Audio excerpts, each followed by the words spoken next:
So I saw this TikTok the other day where a licensed therapist was talking about a single piece of advice that she could give to new therapists, and that was to take an improv class. I thought this was genius. As someone who comes from an acting background, who's done improv classes, who's done stand-up comedy, I cannot begin to explain, well, I'm about to explain in this video, how much that training has prepared me for this profession. I'm Gabriella, therapist in training, sharing my grad school journey in real time so we don't have to do this alone. So for those of you who are thinking that the mere idea of taking an improv class makes you want to throw up in your mouth a little bit, I hear you, I get it, and yes, you're right. However, there are so many people from all walks of life that will take improv classes to just loosen up and build that muscle of being able to adapt quickly, think on your feet. When I was taking improv classes back in LA, I took them at UCB. I also did comedy sports in high school. And no doubt it is hard, it is intimidating, it is a skill set. It is also the most fun thing I've ever done when it comes to any form of acting, period. And I feel like a lot of my fellow actors out there will agree with me on this one, that the basic foundational rules for improv are kind of great rules for life in general. If you've ever heard of the concept of yes and, that is like the number one rule in improv. Anyways, I could go on and on about this and how a genius I thought this therapist's advice was. But in this episode, I'm really going to hone in on the 10 acting skills that have made me a better therapist. So I'm asking you to keep a very open mind in this episode and really just to stay curious in terms of the types of things that can make you a better therapist. And if anything, maybe this will inspire you to tap into skill sets or creative abilities that you have in your background that you can start to incorporate in the therapy world.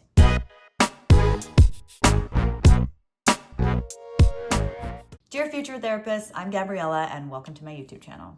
Without further ado, ladies and gentlemen, these are 10 acting skills that have made me a better therapist. The first one we have is emotional attunement. I don't think people realize how technical listening is in acting. You're tracking another actor's emotional shifts in real time. So for any of my actors out there, if you've ever done the Meisner technique, for example, it basically uses structured repetition exercises to train moment-to-moment listening between two actors who are sitting across from each other and basically maintaining eye contact the whole time throughout this exercise.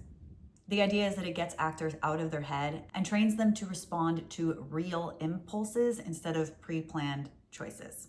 So the very first class I ever took as an actor working in Hollywood utilized this technique. And the first few times you do it, it feels very unnatural. It feels very uncomfortable to sit across from another person and maintain eye contact for a prolonged period of time, basically repeating the same word back and forth to each other and allowing whatever emotions arise from observing that other actor to arise and then responding to that. It's much easier to observe this than it is to explain, so Google it and check it out. But this type of training prepares you in a way that nothing really can to be able to pick up on those little minute nonverbal responses from a person sitting across from you. It trains you to listen in a whole new way. It's an emotionally grounded way to listen and respond to another person. Now, of course, the difference is, as a therapist sitting away from a client, you are not fully immersing yourself into the emotional state of the other person. You do want to maintain that separation, that boundary, and that professional distance, but you are attuned to whatever it is they are allowing you to see. So when you train in this kind of technique long enough, you are able to pick up on the tiniest little inflections in a vocal pattern, in the flutter of an eyelash, in the tapping of a toe, and you kind of train yourself to just become a more observant person all around. So the next skill on my list is a tolerance for emotional intensity. As a former actor, I'm definitely not one to run away or be afraid of intense emotional responses. This is another thing that we are trained to prepare for and to be able to have access to within ourselves. For people who have never taken an acting class before, it's easy to assume that what actors are doing on screen is pretending, right? They've memorized lines from a script, they're given a scenario, and they are performing a scene for you. The reality is, for a lot of actors, when you are crying in a scene on screen, you are actually experiencing those emotions. So your tolerance level for sitting with intense emotions whether they are based in reality or not, goes up. It is incredibly emotionally exhausting to do a scene that demands that you cry or you express rage, especially for prolonged periods of time, and especially when the story is rooted in any one of those really heavy or intense emotions. You also build a tolerance for witnessing and experiencing those emotions in other people. If the scene partner that you're working with has a very deep emotional well, you just develop this comfort level with seeing a spectrum of intense emotions in other people. How this helps me as a therapist, my clients' big emotions or intense expressions of grief, suffering, sadness, anger doesn't ruffle my feathers. So this next one can get a little misconstrued, so I just want to make sure I'm really clear on the way that I'm explaining it. But the idea is, the skill is using yourself as an instrument. So as actors, we kind of know how that plays out, right? You play a role in a scene or a scenario, you're a character in a movie or a play. And when you use yourself as the instrument, you can also draw from your own personal experience without centering yourself. So I'll give you an example of this in acting. A long time ago, I read Ivana Chabik's book, and she talks about this concept of substitution. So the way you would incorporate this is, say you are playing a role in a movie where you are a grieving mother, you lost your 5-year-old son to a chronic illness tragically, and throughout the movie you are in various expressions of grief. So you yourself in your real life may not be able to fully access the depth of grief that you need to reach the level of emotion required for the role because you've never lost a child. But maybe when you were 12 years old, you lost a grandmother who was like a parent to you. And so basically you substitute the experience of having lost a grandmother with the fictitious experience of losing your son in this movie in order to elicit the depth of emotional intensity required for the role. The idea is not that the two things be on the same level of emotional intensity necessarily, but that whatever it is allows you access to those types of feelings. As a therapist, you can also draw from a personal experience in order to support a client.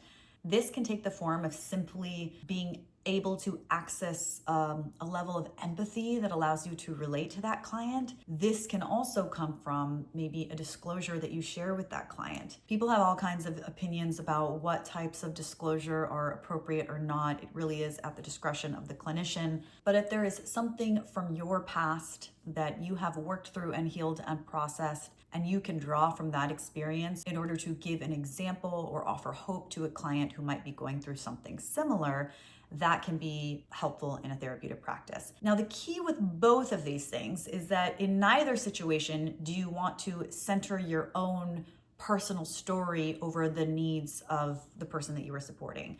In the case of a therapist, that would be the client. In the case of a movie or a play or a script, that would be the story, right? We want to make sure we're telling the correct story for the purposes of the audience and the movie we're trying to create, and not maybe getting too lost in the role that we become unable to control our emotions in a scene or kind of reel ourselves back in where we need to.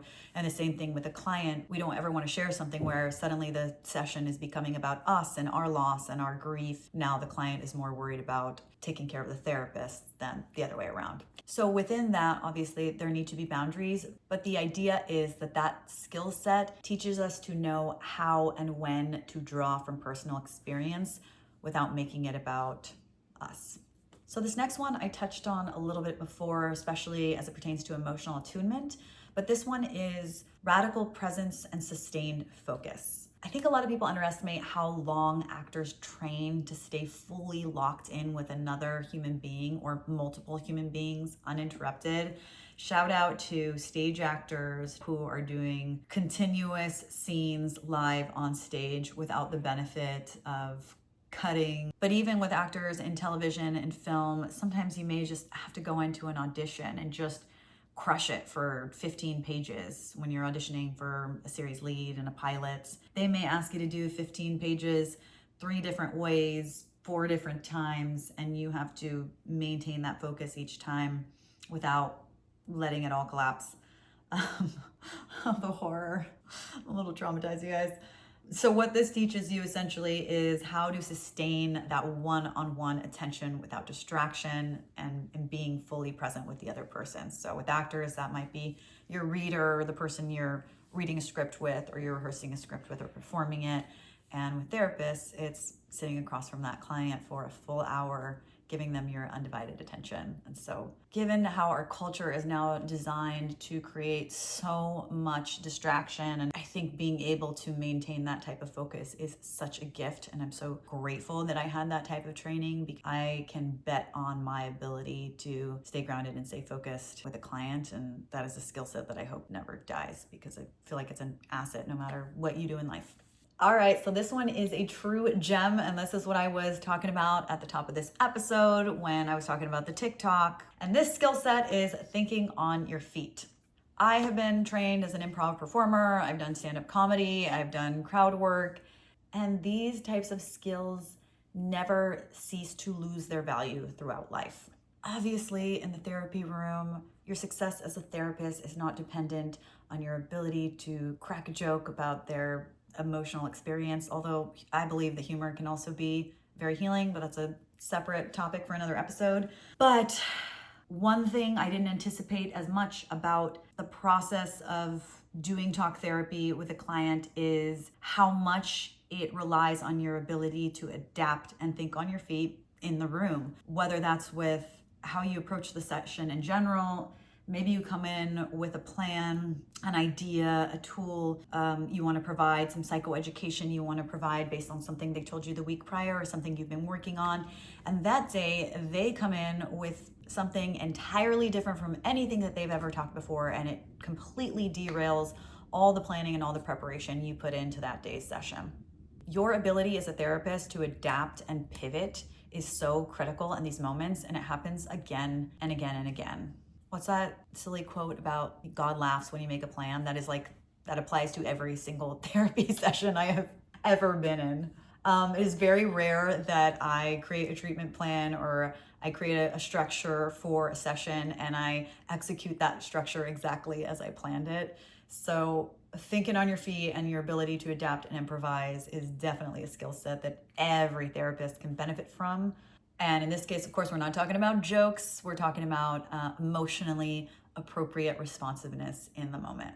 Instead of forcing your own agenda as a therapist, you are responding moment to moment when something unexpected happens, which it always does, because humans are incredibly unpredictable. And that's what, for me, makes this career so interesting and exciting and challenging. This next one is actually one I don't often think about a lot, but it is actually incredibly valuable, and it is the ability to build immediate rapport with strangers. So with actors, that can mean the minute you walk into an audition room, something my manager would always tell me is that even if you don't book the job, you have to go in there and book the room. You got to charm the pants off every single person in there. You have to make people feel comfortable with the person you are. You have to signal to them that I am prepared, I am professional, I'm easy to work with. You would enjoy spending 12 hours with me on set, or in some cases, you would enjoy spending 6 months working on a movie with me in Italy. In addition to that, you might audition for a movie where perhaps you have a love interest. So they might have you do something that's called a chemistry read. That means I read with another actor, usually a male actor, and they will have us audition together to make sure that we have romantic chemistry. If you want to book that job, your goal is to establish immediate romantic chemistry with that stranger that you met 5 minutes ago in the hallway outside the audition room. So working in a profession where your livelihood depends on your ability to build immediate rapport with a complete stranger is something that is ingrained in you in your training as an actor. You developed an ability to connect with others warmly, authentically, and quickly. Now, in the case of therapists with their clients, I think the key word here is authentically, and I would add warmly as well. We aren't robots, and we want our clients to feel safe and welcome in whatever environment we're in. And ultimately, the client will let us know if that connection is working for them. But that relationship that you establish with a client in those first few weeks or months of working together is so incredibly vital to your ability to create trust and sort of build that container where you guys can work effectively with one another. The next skill set is curiosity-driven empathy. Whenever people ask me what drew me to the field of mental health, there's no short answer, because I feel like what draws me to become a therapist is the same thing that drew me to become an actor, that drew me to become a journalist. And that underlying factor is my curiosity about other people. And in this case, it's kind of a curiosity-driven empathy. As an actor, when you approach a character in a script, you've probably heard the phrase, what's their motivation, right? The idea behind that is you're trying to tap into what drives them. So you want to get really curious about their history, about their experiences, about their personality quirks, about their relationships, which sounds a lot like another field that I know. In therapy, you're essentially approaching every client like you would a character in a script that you intend to take on. You're asking who they are, what shaped them, what are the cultural and contextual factors that led to whatever maladaptive patterns they might be bringing in to work on in therapy. That curiosity-driven empathy that allows you to step into the shoes of a character or a role that you play on screen is the same skill set that allows you to dive deep into the experiences of a client, but in a very different way. We are not trying to become our clients, but we are trying to fully understand and empathize with their life experiences without judgment and with a lot of intention. This next one definitely became evident to me when I was in grad school, especially in the early days when we were doing role plays to practice our counseling skills, and we were being observed by professors or TAs or other classmates. And that is the ability to perform under observation. I think people assume that actors are comfortable being watched, but what people don't, and yes, over time you develop a comfort level to a degree, but what people don't realize is how regulated that has to be. There's a lot of work and intention that goes into being able to shut out all the eyeballs on you. As an actor, you have to work on staying grounded and performing while being watched, evaluated by casting directors, producers, famous directors that are sitting in the room, or if you're a stage actor, a live audience in front of you. The nerves never fully go away. They show up in varying levels depending on the situation, maybe depending on your level of preparation or confidence, or it could be who's in the room or what you're performing. But you do, over time, develop a lot of comfort with that type of physical, literal, external evaluation. We have to become comfortable being watched in a fit of rage, in a fit of tears. When we were doing role plays in class, it was never an issue of performing in front of other people. It had more to do with knowing that I'm being evaluated by my professor, someone whose opinion I care about. But in general, I gotta say, coming from the background I have, that was one thing that has never really bothered me. So if you are an actor looking to change careers and become a therapist, this is an area where you will probably excel. This next skill set is pretty much related to the one that I just spoke about, and that's receiving feedback without collapsing. Actors are trained to be corrected, redirected, rejected, evaluated, and still show up grounded every time, ready to go, ready to perform for the next audition or the next role, or the next class or coaching session or whatever it is. You get really used to taking feedback on the chin, incorporating it, internalizing it, and allowing it to fuel you and make you better. Again, this is probably something athletes can relate to. And this could apply to anyone in any field, but as actors, it's usually pertaining to our ability to emote, or our timing, or our ability to create a certain affect with the character. So a lot of the times it feels very personal. And I think a lot of the work we do as therapists can feel very personal, whether you're getting feedback from a supervisor on how you handled a client in crisis, a note about offering cultural humility, maybe you used a term with a client that could be deemed as insensitive or outdated. It's important for us, especially as new clinicians, that we're able not only to accept and receive constant feedback from our supervisors who we're doing weekly consultation with, but that we don't take these things personally and that we're incorporating them into our work to make us better, stronger, more empathetic, and thoughtful therapists. But I think the main point here is being able to take feedback and not take it personally. And if this is something you struggle with, maybe you need to read The 4 Agreements. Again, that book changed my life. Highly recommend. All right, the last one is separating role from identity. This means knowing how to step into intense emotional material, i.e., as an actor taking on a very emotionally intense role, but then being able to step out without losing yourself. We've heard a lot of these horror stories in Hollywood about actors losing themselves into roles. I mean, the Joker comes to mind. But I think depending on how long you're working on a particular role, maybe this is a movie you've been working on for years and you've been living in the experiences of this character who has had to endure all of this trauma, and you've been living with tapping into what that would feel like to live with all of these horrible traumatic things happening to you. That does definitely weigh on actors, and it does require a skill set of knowing how to leave work at work and then transition back into reality, into your normal everyday life. The same applies to a therapist, being able to sit with a client week after week who's going through something very difficult, and then being able to step out of that role as a therapist and return to the homeostasis of their real life. And we talk a lot about emotional burnout or compassion fatigue in this field because by nature, the work that we do is emotionally burdensome. So having the ability to understand the importance of having boundaries between work and clients is essential to having longevity in this career and being able to properly care for yourself as a clinician. This is something that logically we know, we teach and train ourselves as actors and then as clinicians in the mental health field, but I don't think you can ever spend too much time learning how to build this skill set because we're constantly evolving as human beings.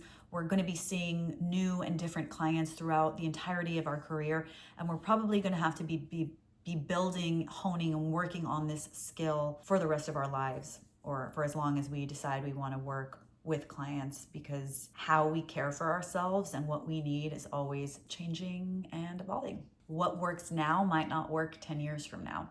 So keeping an eye on making sure we're separating our role from our identity is key. Thank you for watching all the way through. Those are the 10 acting skills that have made me a better therapist. And if you know someone who is thinking about switching from a career in acting to one in mental health, please share this video with them if you think it might be helpful. I also definitely want to hear from any therapists in training who have an acting or an artistic background and see if you guys agree with any of these skills that translate, or if you disagree, definitely let me know in the comments. I would love to have your perspective on this. Make sure you subscribe if you haven't already. Dear future therapist, thank you for watching. I'll see you in our next session.